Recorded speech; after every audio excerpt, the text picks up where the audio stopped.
también una que una jubilación civil, también ودارنا رفع ده على اساس الريلين مرتبات ما في مرتبات مقامات سلطه حكومه هناك غير ديار القانون اذا ما ده مرتب ولا خروج اللي بدك ما تمت غير ما تعمل مشكله مع مواطن المسكين ده لانه مواطن المسكين ده احيانا غير مو بجرجر وغير اخذ بتلتل ما عنده انتوا كبار المسؤولين لو اي حاجه ما غير ينفذوا الارجع عليك رسم موضوع عامل ده له مشكلاتهم عشان بلا يكون مستفيد بدل يشوف موظف قناه بمشي كيف تعليم قناه بمشي كيف صار قناه بمشي ادارات معلومات ديار فده رساله بالذات وزاره الداخليه ولا وزاره الدفاع وبعدين نازل الامن لما نشتغلوا موضوع الامن يحسنوا كانوا مواطن المسؤولين اللي بياخذوا راحته. Sounds of the Week on iRadio, your eye on South Sudan.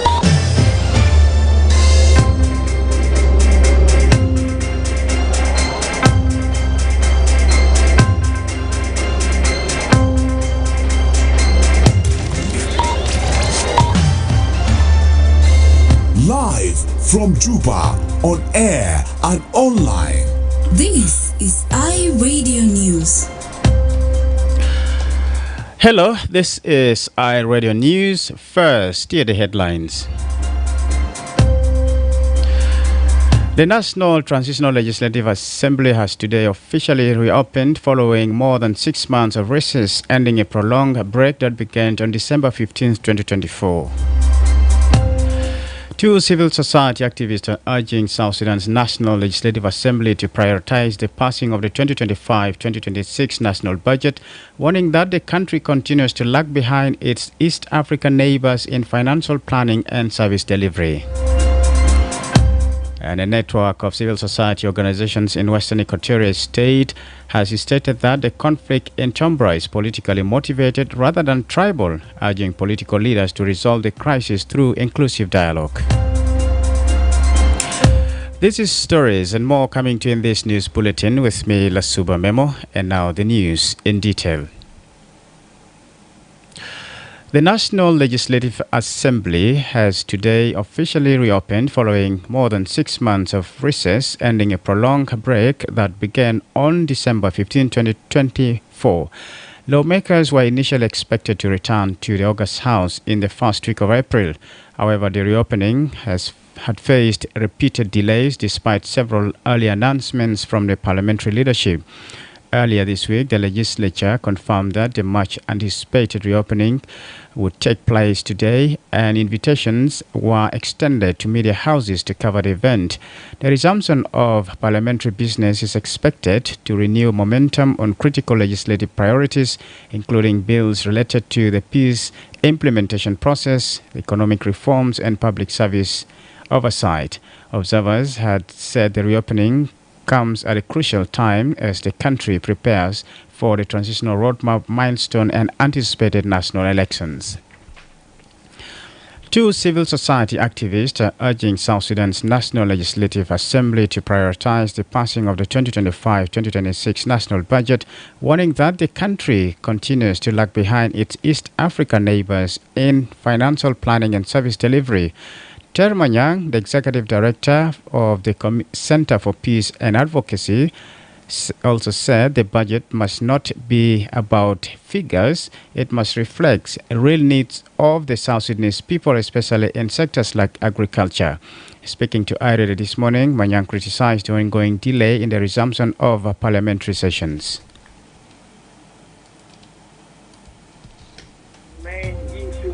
The budget of 2025, 2026, in the parliament. So they need to discuss this budget. Other members of state like Uganda, like Kenya, Tanzania, Rwanda, Burundi, and there, and also Somalia. South Sudan is at the last when it comes on the issue of the budget every year. Is it because there's a lack of technicality from the Minister of Finance, or is it because South Sudan make it intentionally? Those issues, I think the parliament needs to work on it, and also they need to focus on the budget. And this budget around, it's not supposed to be this budget on the figures, okay? So they need to make the real budget that reflects the need of the South Sudanese people, especially in particular area, especially on agriculture. Meanwhile, activist Deng Bol Deng, the executive director of Intrepid, says timely budget is not only necessary for the smooth government operations, but in enhancing transparency and accountability. It's actually been long overdue, and we know that there are a lot of things that the Parliament is responsible to push forward, either in terms of the implementation of revitalized seat agreements or in terms of legislation, general legislation. And general legislation, I mean here, one of the important things is the bills that were there to regulate, very important to regulate marriage, expound on issues that comes within in across South Sudan, including early marriage, forced marriage, and all of those things to do with the budget. For now, of course, we know the most of the operations of the government are outside the budget, and this is absolutely hampering the work of the government in terms of accountability. Meanwhile, a human rights activist is urging the National Legislative Assembly to address the continued detention of first Vice President Dr. Riek Machar, the status of other political detainees, and the slow implementation of the revitalized peace agreement. Dr. Machar has been under house arrest since April, while several senior members of his SPLM-IO party remained in detention. The government spokesperson previously stated that the first vice president and other SPLM-IO detainees are under investigation. However, no formal charges have been brought against them so far. Manyang, the executive director of the Center for Peace and Advocacy, told iRadio that the political process in the country is at a standstill with no clear legal framework governing Dr. Machar's continued detention. He urged lawmakers to summon key ministers and demand accountability from the executive. The other issue also is supposed to be on the issue of they need to urge also the executive, to talk on the issue of the security arrangement, especially on how they will deal on the issue of arrest of the first vice president, whether they will take him to court or he will remain like that. Because now the country is not moving forward. We stuck. We are in one place, and. Mr. Manyang also called on the legislature to engage the National Elections Commission to make sure South Sudan remains on track for the 2026 general elections. He warned that without concrete progress on the peace roadmap, governance reforms and election preparations, the country may not be ready to conduct free, fair and credible polls. This is iRadio News.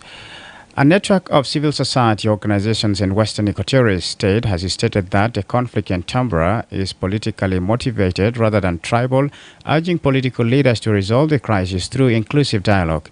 The statement followed a meeting with the acting governor, Daniel Badagbu Rimbasa, on Tuesday. Speaking on behalf of the group, Wanga Emmanuel, the chairperson of the Network for Civil Society Organizations, expressed concern over the ongoing insecurity in Tambra and warned of the risk of further escalations.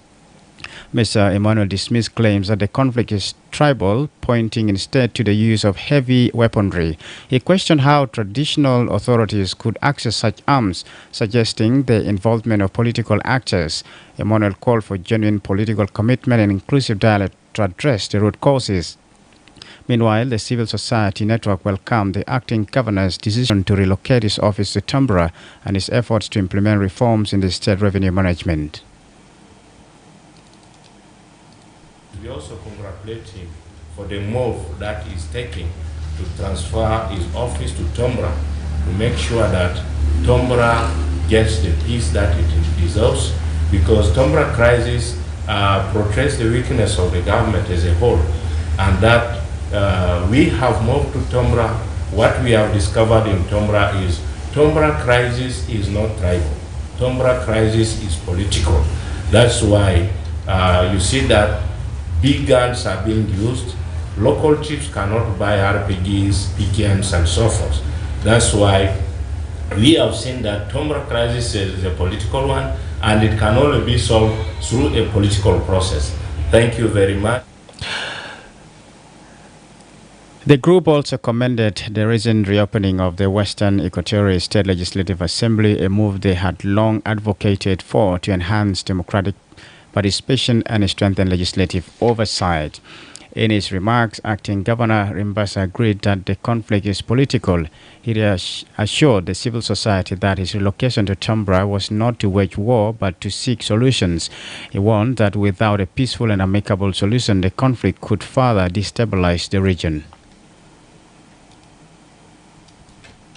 Tumbra is not to go to fight war, but to restore order and peace in the place, and to make sure that guns can only be in the hands of the military people, not like what the civil society says. It's true.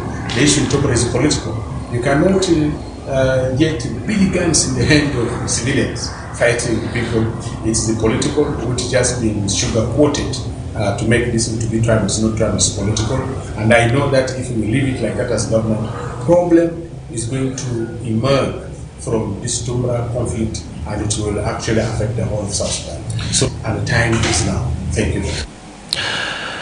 Before we move to the international news, a training on gender-based violence prevention and response began in Yei River County, bringing together approximately 7 local chiefs, police officers, and civil society members. The 3-day workshop, which commenced today, is organized by the Voice for Change office in Yei with support from the German Development Agency GIZ. It targets law enforcement actors and key community stakeholders. Speaking during the training, Commissioner Emmanuel Taban Seme of Yei River County urged participants to fully engage and express their views freely. He emphasized the training's vital role in enhancing community safety and promoting accountability, particularly in protecting women and girls from violence. According to a statement posted on his official Facebook page, he said this training will help improve police response to GBV cases, increase reporting rates, and ensure perpetrators are held accountable.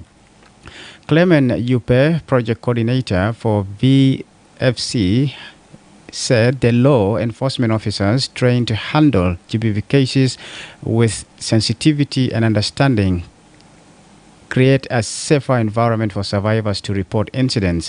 He noted that when officers are equipped with such skills, survivors are more likely to come forward. Commissioner Taban concluded by affirming that prioritizing gender-based violence training is a crucial step towards building a more just and secure community for all residents of Yei River County. This is iRadio News, and now to the international scene. Here is Nyamot Road.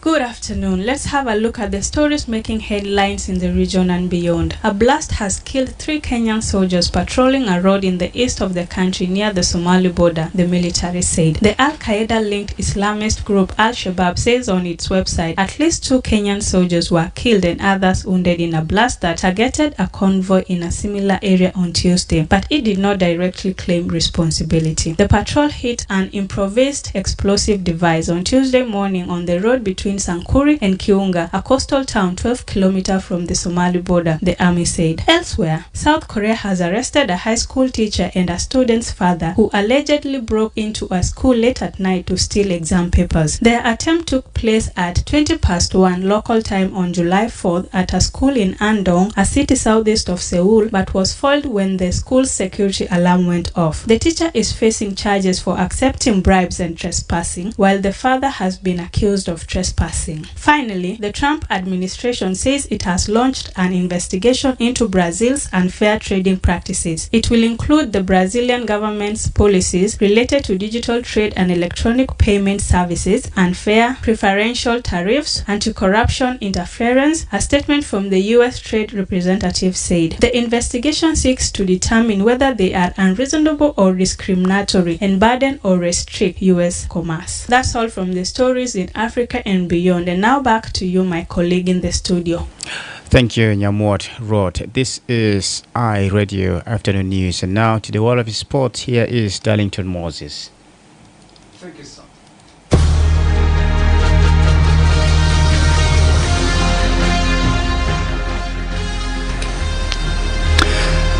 Thanks, Lasuba Memo. And now to the sport news and sport updates or roundups. All eyes were on the likes of South Africa and Nigeria during match day 3 at the 2025 CAF Women's Africa Cup of Nations this week as Banyama and the Superstar Falcons look ahead to the knockout phase of the tournament. Nigeria completed their third fixture in Group B with a 0-0 draw against Algeria at Stade Larba Zaouli on Sunday. The Super Falcons dominated the encounter but were left frustrated at not being able to break the deadlock, while Algeria recorded just one shot at goal across 90 minutes. Nevertheless, both Nigeria and Algeria advanced to the next round of the competitions, with Botswana and Tunisia falling short. Elsewhere, host nations Morocco likewise made it to the knockout phase after their 1-0 win against Senegal in Group A at the Olympic Stadium Rabat. In Spain, Ministry of Social Rights prosecutor's office to investigate Barcelona winger Lamine Yamal after he reportedly hired people with dwarfism to perform at his 18th birthday party. Lamine Yamal hosted a party on Sunday at a rented property in Olivella, a small town 50 kilometers northwest Barcelona, with guests including YouTubers, influencers, and several Barcelona teammates. It is alleged Lamine Yamal hired a group of entertainers with dwarfism, something the Association of People with Achondroplasia and other skeletal dysplasias in Spain described as unacceptable in the 21st century.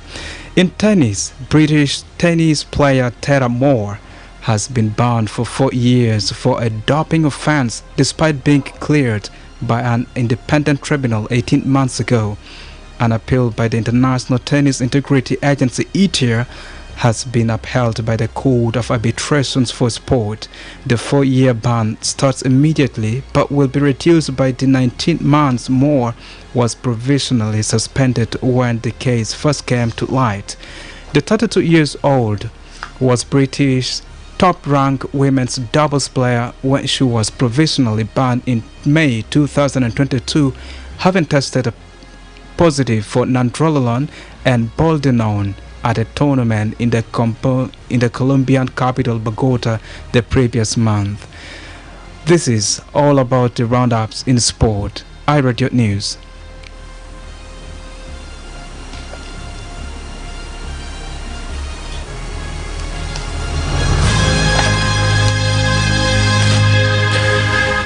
Thank you, Darlington Moses. This is iRadio News, and to end this bulletin, here is a recap of the headlines.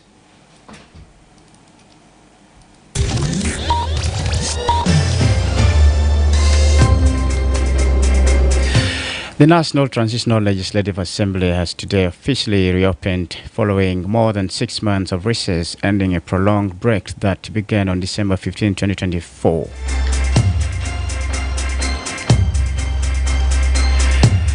Two civil society activists are urging South Sudan's National Transitional Legislative Assembly to prioritize the passing of the 2025-2026 national budget, warning that the country continues to lag behind its East African neighbors in financial planning and service delivery. And a network of civil society organizations in Western Equatorial State has stated that the conflict in Tambora is politically motivated rather than tribal, urging political leaders to resolve the crisis through inclusive dialogue.